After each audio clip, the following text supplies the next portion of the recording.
for the latest on the Venezuela elections. We go now to Caracas correspondent Freddie Gillingham.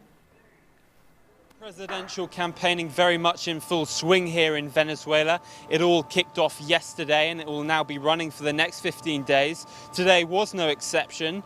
5 of the presidential candidates included in this year's presidential race were all out in force. 3 of the main front runners were of course out on show in various places around the country. President Nicolas Maduro, at the moment still the main favorite.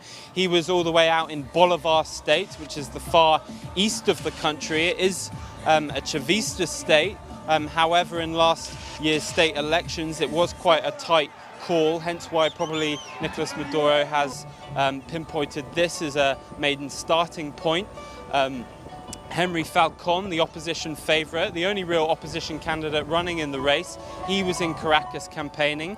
So far from what we've been seeing, certainly from some of the footage today, but also from some of the pre-campaign events, it does seem to be a little bit of a lacklustre support base out on the streets for him. However, he has a huge job on his hand in the fact that he needs to rally so many opposition supporters who have committed to abstention as a result of some of the main opposition parties encouraging this. Finally, Javier Bartucci, he was out in Valencia, the 3rd largest city in Venezuela.